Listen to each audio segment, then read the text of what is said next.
We got another video today, best double champs from the couch media. All right.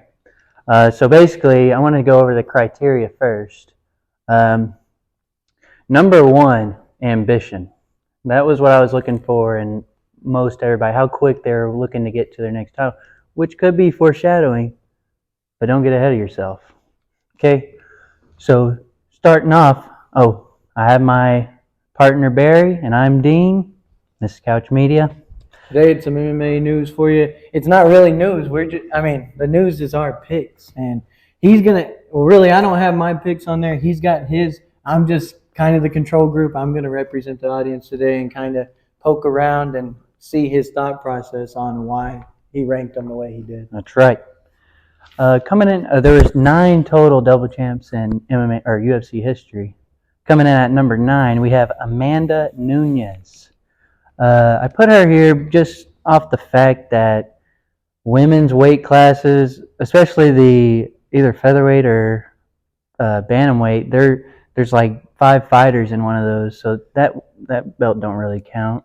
Yeah, so like you're saying that she's at the bottom purely because the women's divisions aren't as stacked. Exactly. Yeah. It's a little sexist. That's right.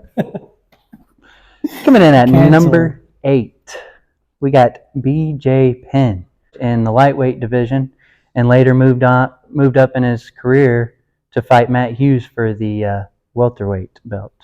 Really sad what happened to that guy too. It is. So Matt Hughes, though, was he on the road to becoming double champ as well? I don't think so. I think he had just gotten through with GSP and all that saga.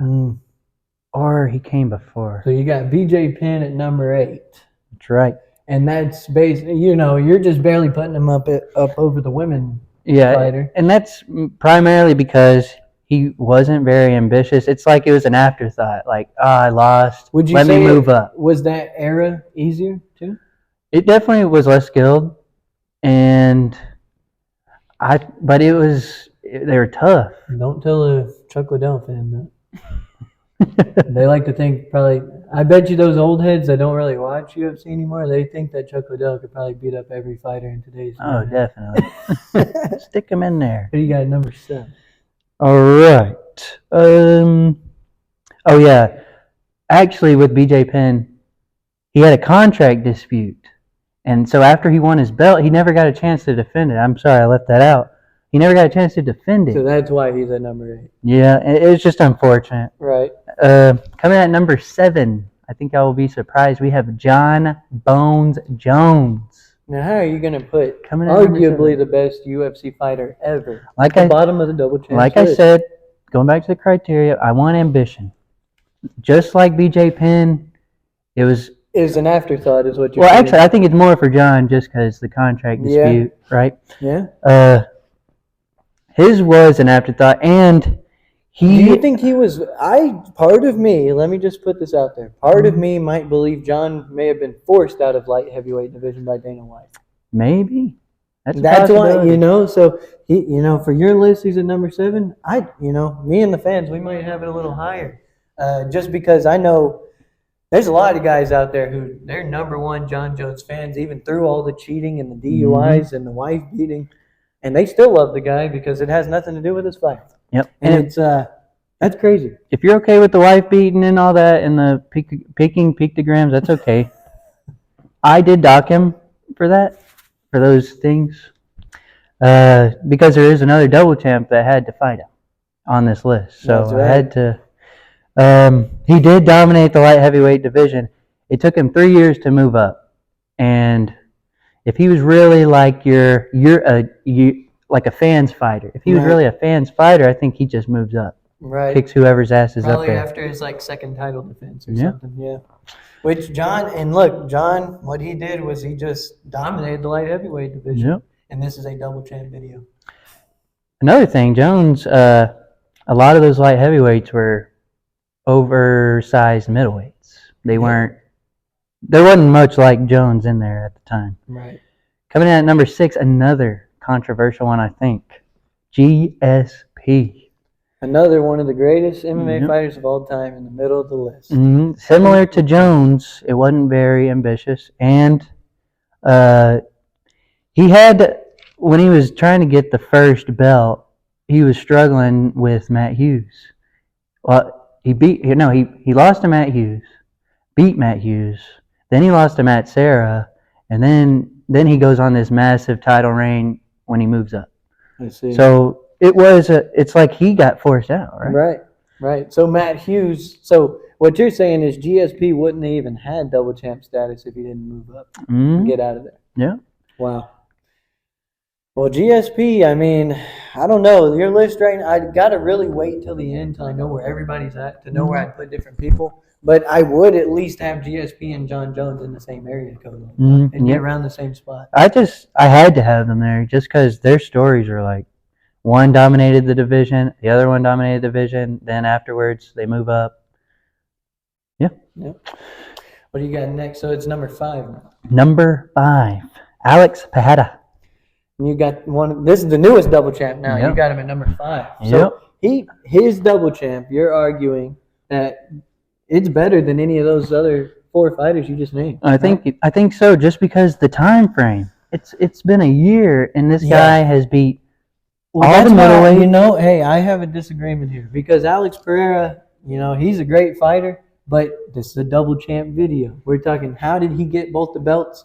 I'd argue he was handed the belts. He did. He was guided towards middleweight champion status, just because he had the trilogy with Izzy. Well, think about this. He was the only guy in the UFC to get a title shot after like 6 fights. Yeah, he 6 fights. Mm-hmm. That's true. I docked him for that. Right, and you still have him above John. I do, because he was very ambitious. He was ambitious. Remember his last speech. And he never said no to a fight. He never had to cancel a fight or pull out. Mm-hmm. His last Octagon speech was talking about how he was inspired by Izzy to come back. And then he comes back, and it's just like the story's there. Dana's like, well, thanks, Alex. You're back. Yep. Let's throw you in there.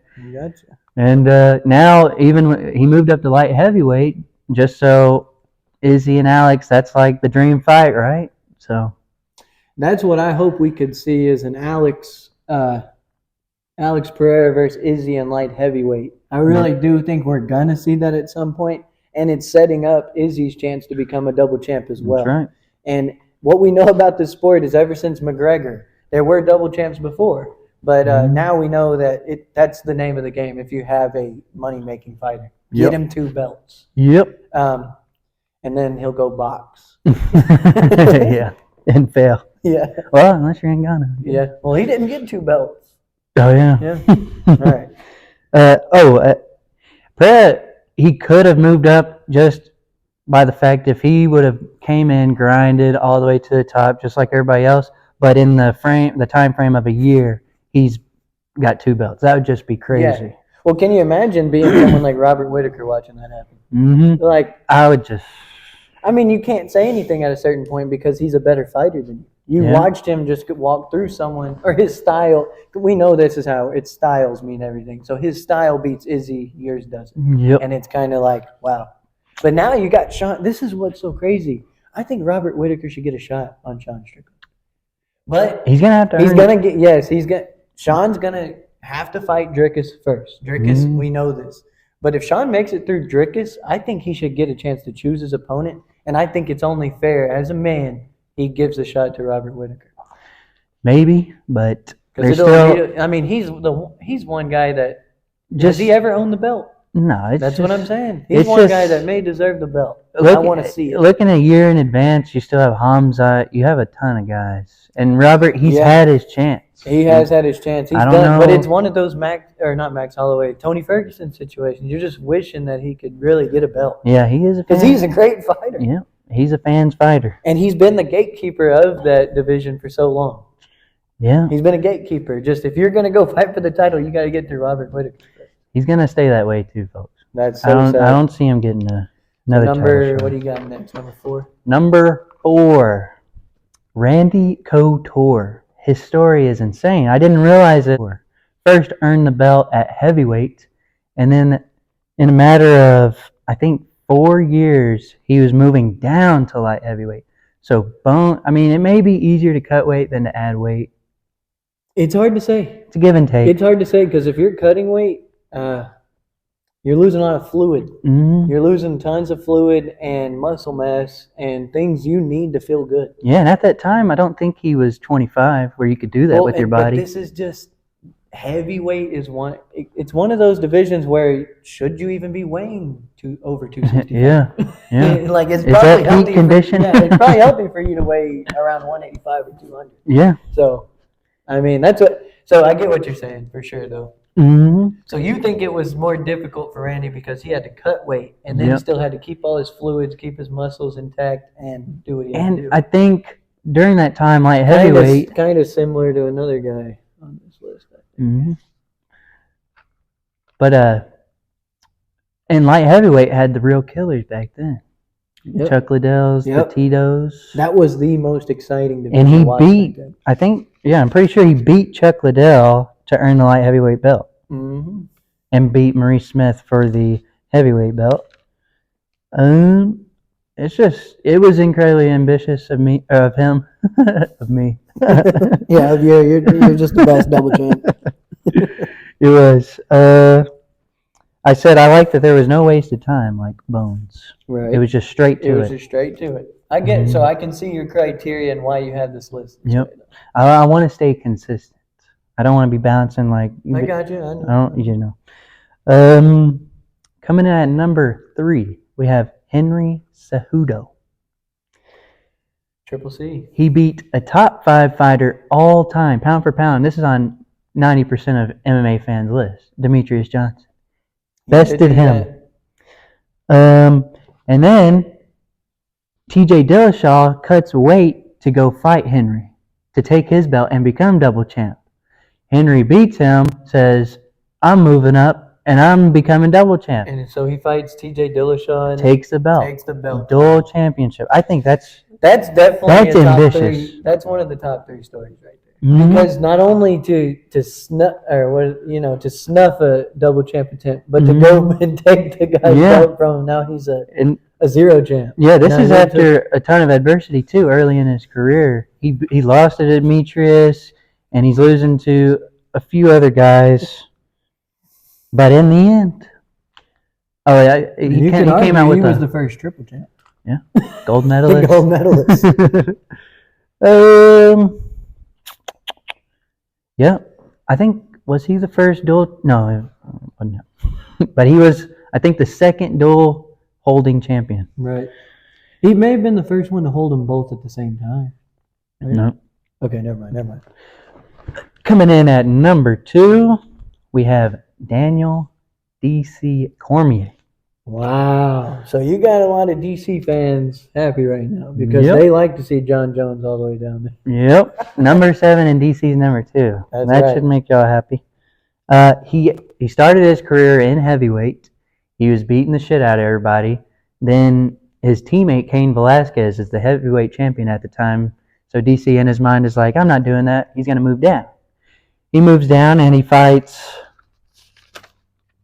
Anthony Johnson for the light heavyweight belt, takes that, defends it against Gustafsson, and then you got a steroid abusing, woman abusing, car manufacturing abusing, human being right here that just comes in and waxes the floor with DC, and you can't really blame DC because just the fact he went and fought with John and.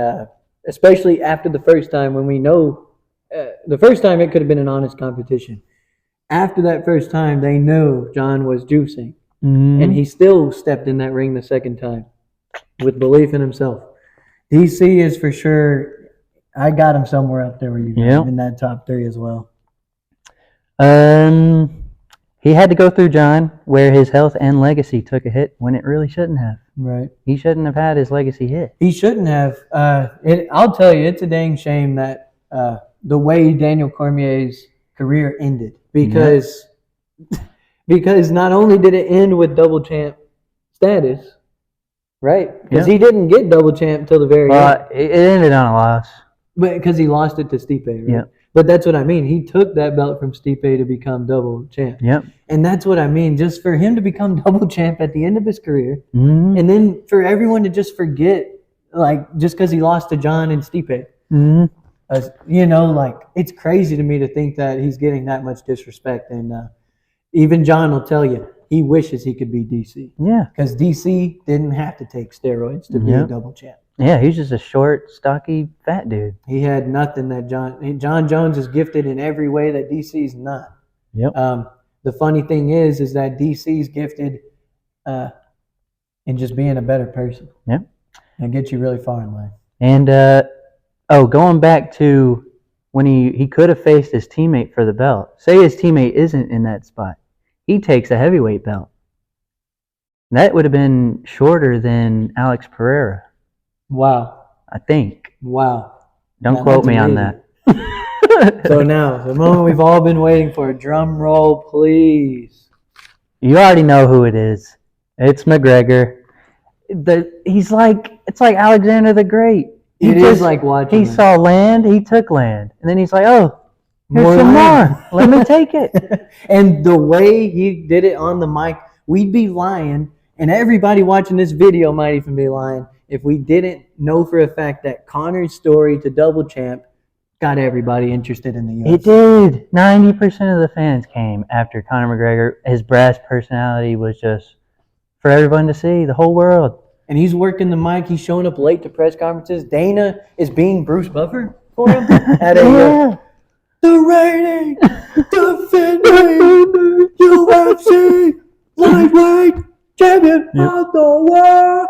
All right, but that's Dana for you. Dana, you got Dana creaming for this man. Mm-hmm. You got the whole world, including people like us, just blown away by someone coming onto the scene and not only talking about it, but doing it. Mm-hmm. And that's just, that's what we watch fights for. We want to see someone talk about it and do it. Yes, it was just crazy. But going back to, he first got the belt in 13 seconds versus a guy who hadn't lost in 13 years. He hadn't lost in 13 years.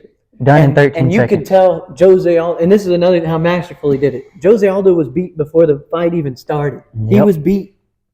He was beat before fight week. He had Jose doubting himself, even though this guy is the king of Rio. Yep. And Conor walks into Rio, drops him. 13 seconds. 13 seconds. That's greatness, but not to mention, he moves up to take the lightweight belt from Dos Anjos. Mm-hmm. Dos Anjos pulls out, not to mention... Pulls out because he's scared, too. He may have got hurt, whatever he wants to say. Mm-hmm. I think he saw the fear that was instilled into Jose Aldo, and he didn't want to take a chance on the confidence Conor McGregor had coming straight into it. He definitely pulled out to let Conor get thrown to the sharks in the division, and when Conor came out of the other side richer, he knew it was all over for him. Yeah. And Dos Anjos was probably told, by Jose. He's like, you don't want to see him. Yeah. Yeah, Jose was like, we need at least one Brazilian champ. Yeah. Like to pull out. Yeah, just stay make sure he can get through anybody else in the division first. He's got a lot of confidence right now. So Dos Anjos pulls out. Oh, first Jose pulled out first in the first fight. So he had to fight Chad Mendes for interim belt, that's bogus as it is. He comes back 13 seconds. You know the story. It was like everybody wanted to get out of the way, and Conor was just taking it. It's like you said, Alexander the Great. We're not talking about Volkanovski. Yeah, he's like an early emperor. Really was. Just how much he wanted, how ambitious he was, and it totally changed the way the UFC works today. Yeah. Now you got people that are just being handed double champ belts because of what happened with Conor. Yes. Ton of money involved. But the funny thing is Dana probably never had to mention it to Conor once. That's just what he wanted to do. He's like, oh, no one's had two belts at once. I do. Exactly. And so at first I did have some disagreements with your list, but the way it ended and the criteria that you chose it on, but hang on, it's pretty consistent, and I might agree. But there's still some doubters out there. So he moves up. Dos Anjos pulls out.